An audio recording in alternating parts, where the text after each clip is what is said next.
Hello and welcome to last hope. मेरा नाम है नवीन शुक्ला और इस वीडियो में मैं बात करने जा रहा हूँ पायरेक्सीन ग्रुप ऑफ मिनरल्स के बारे में। अगर आप मुझसे सोशल मीडिया पर कनेक्ट करना चाहते हैं तो लिंक डिस्क्रिप्शन में दी हुई है।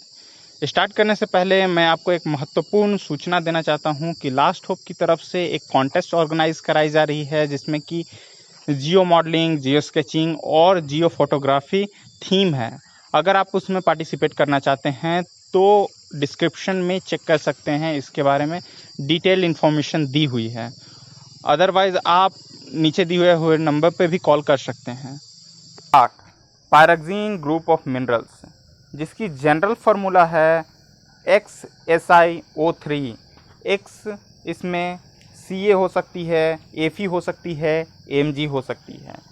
जो सिस्टम है जिसमें पायरेक्सीन ग्रुप ऑफ मिनरल्स क्रिस्टलाइज करते हैं बेसिकली दो है। पहली है मोनोक्लिनिक और दूसरी है ऑर्थोरोम्बिक। मोनोक्लिनिक सिस्टम में क्लाइनोपायरेक्सीन क्रिस्टलाइज करती है और ऑर्थोरोम्बिक सिस्टम में ऑर्थोपायरेक्सीन क्रिस्टलाइज करती है। इसकी जो स्ट्रक्चर है वो है chain silicate, means single chain silicate structure. ठीक, अब चेन सिलिकेट स्ट्रक्चर क्या होती है, तो इसमें जो टेट्राहेड्रा होती है, जो सिंगल यूनिट टेट्राहेड्रा होती है, वो चेन लाइक स्ट्रक्चर फॉर्म करती है। चेन लाइक स्ट्रक्चर भी बेसिकली दो टाइप की होती है, एक सिंगल चेन होती है, दूसरी डबल चेन होती है। तो जो पायरेक्सीन ग्रुप ऑफ मिनरल्स हैं वो सिंगल चेन स्ट्रक्चर्स में क्रिस्टलाइज करते हैं।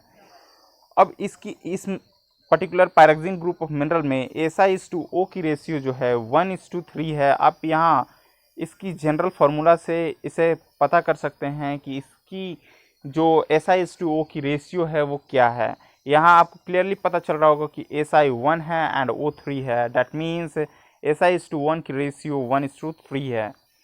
अब बात करते हैं कि natural pyroxene falls into two main series. यहाँ दो मेन सीरीज होती है, पहली है क्लाइनोपायरेक्सीन सीरीज और दूसरी है ऑर्थोपायरेक्सीन सीरीज।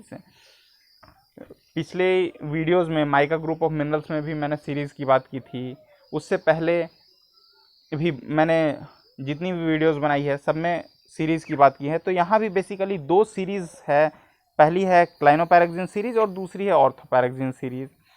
अब जो क्लाइनोपायरेक्सीन सीरीज़ है उसमें जो मिनरल्स क्रिस्टलाइज करते हैं वो हैं डायोप्साइड, हेडेनबर्जाइट, जॉनसनाइट, ऑगाइट, पिजियोनाइट, एक्माइट, जेडाइट, स्पोडेमिन।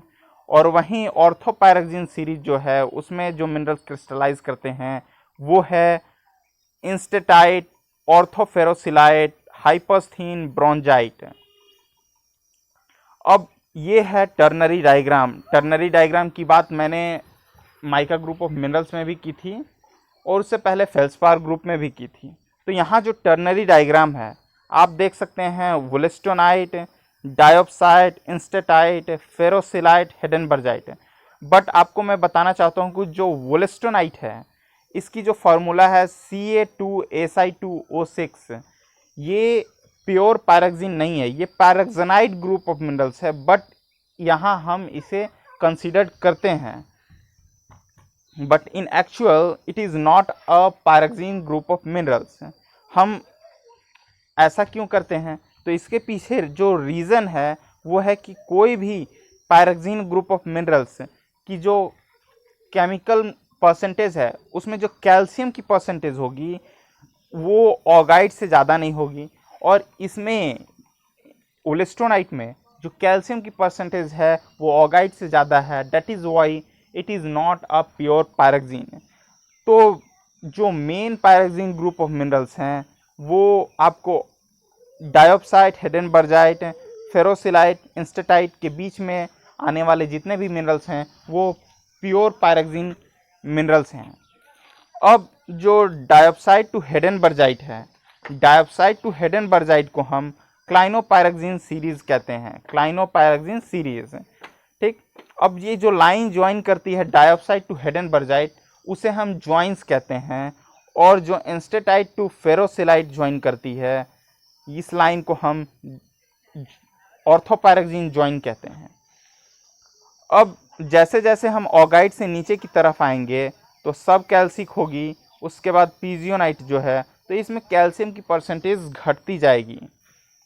नेक्स्ट, अब फिजिकल प्रॉपर्टीज़ की बात करें तो फिजिकल प्रॉपर्टीज़ जो है तो मैग्नीशियम रिच जितने भी पैराक्सीन ग्रुप ऑफ मिनरल्स हैं वो ग्रीनिश कलर शो करेंगे, और आयरन रिच जितने भी पैराक्सीन मिनरल हैं वो डार्क कलर शो करेंगे।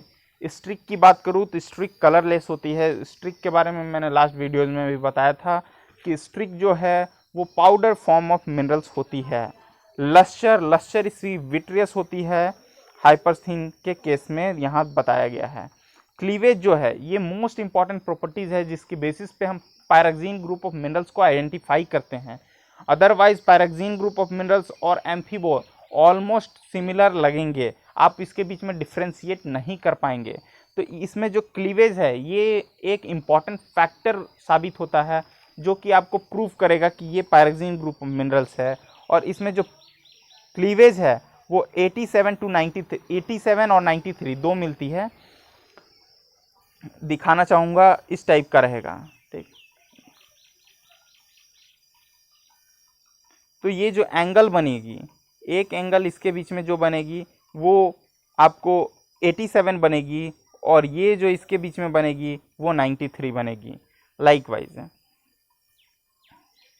अब जो फ्रैक्चर इसकी होती है वो अनइवन होती है। स्पेसिफिक ग्रेविटी जो कि डेंसिटी के इक्विवेलेंट है वो 3.2 to 3.9 होती है।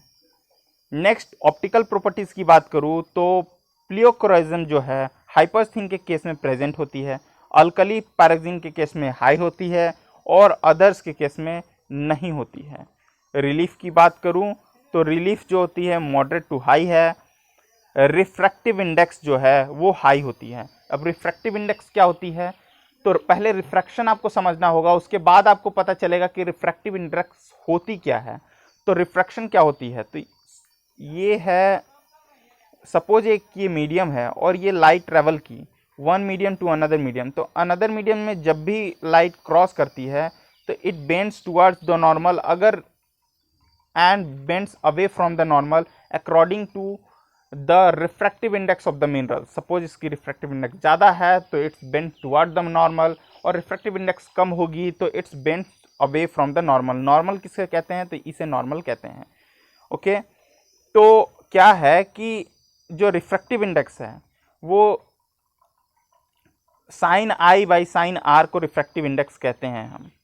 ओके, तो यहाँ जो रिफ्रैक्टिव इंडेक्स है, रिफ्रैक्टिव इंडेक्स के लिए एक और फार्मूला होती है, speed of light in vacuum to the speed of light in medium. ये वैक्यूम है और ये एक मीडियम है, तो स्पीड ऑफ लाइट या velocity of light in vacuum to the velocity of light in medium, इसे हम रिफ्रैक्टिव इंडेक्स कहते हैं। और इस मिनरल्स की जो रिफ्रैक्टिव इंडेक्स होती है वो हाई होती है। मीन्स अगर लाइट आएगी और इस पर्टिकुलर मिनरल्स में एंटर करेगी तो it will bend toward the normal. बायर फ्रिंजेस जिसकी इसकी ऑर्थोपैराक्सीन के केस में लो होती है और क्लाइनोपैराक्सीन के केस में हाई होती है। वहीं अल्कली पैराक्सीन के केस में हम देखें तो स्ट्रॉन्ग होती है। इन्फेरेंस कलर की बात करें तो ऑर्थोपैराक्सीन में फर्स्ट ऑर्डर शो करेगी और क्लाइनोपैराक्सीन में सेकेंड ऑर्डर शो करेगी। नेक्स्ट एक्सटेंशन एंगल, यहाँ एंगल की बात नहीं कर रहा हूँ, यहाँ एक्सटेंशन की बात करता हूँ। तो ऑर्थोपैराक्सीन में पैरेलल होती है और क्लाइनोपैराक्सीन में इंक्लाइंड होती है। बायएक्सियल की बात करूँ तो बायएक्सियल जो है हाइपरथिन में नेगेटिव होती है और अदर्स में पॉजिटिव होती है। अब इसकी डिस्ट्रीब्यूशन कहाँ कहाँ मिलेगी, कहाँ कहाँ पूरे इंडिया में इसकी डिस्ट्रीब्यूशन है, तो ये है हमारा प्यारा भारत, और इसमें बेसिकली दो रीजन में आपको पैराक्सीन की डिपॉजिट मिलेगी। पहला तो है एक आंध्र प्रदेश और दूसरा है तमिलनाडु। आंध्र प्रदेश की एक जूम मैप देख लेते हैं। दिस इज़ आंध्र प्रदेश, और आंध्र प्रदेश के सम ऑफ द रीजन में जैसे कि ये चित्तौड़ वाले रीजन में, उसके बाद YSR कडप्पा वाले रीजन में आपको पैराक्सीन की डिपॉजिट मिल जाएगी। वहीं अगर बात करूँ तमिलनाडु रीजन की, तो तमिलनाडु रीजन में ये जो चेन्नई वाला रीजन है, इसे मद्रास प्रोविंस भी कहते थे, तो ये जो मद्रास वाला रीजन है, चेन्नई वाला रीजन है, वहाँ आपको पैराक्सीन की अच्छी खासी डिपॉजिट मिल जाएगी। अब बात करूँ कि इस मिनरल्स की इम्पोर्टेंस क्यों है इतनी, क्या बात है कि हम इस मिनरल्स के बारे में इतना कुछ पढ़ें, तो इसके पीछे जो रीज़न है वो रीज़न यह है कि यह मिनरल जो है पहली तो बॉवेन रिएक्शन सीरीज में आती है। तो बॉवेन रिएक्शन सीरीज में जितने भी मिनरल्स आते हैं वो इकोनॉमिकली इम्पॉर्टेंट हो ना हो, but they are the major minerals. Major minerals को पढ़ना ज़रूरी है। दूसरी बात है कि इसकी इकोनॉमिक इम्पोर्टेंस है कि नहीं, तो इसकी इम्पोर्टेंस इकोनॉमिकली उतनी तो नहीं है, बट यहाँ ये जो मिनरल्स है इसका वेरियस यूज़ होता है। पहला तो यूज़ होगा आपको जितने भी डेकोरेटिव टाइल्स होते हैं उसको बनाने में पायरेक्सिन का यूज़ किया जाता है। दूसरा है कि ये जो मिनरल्स है ये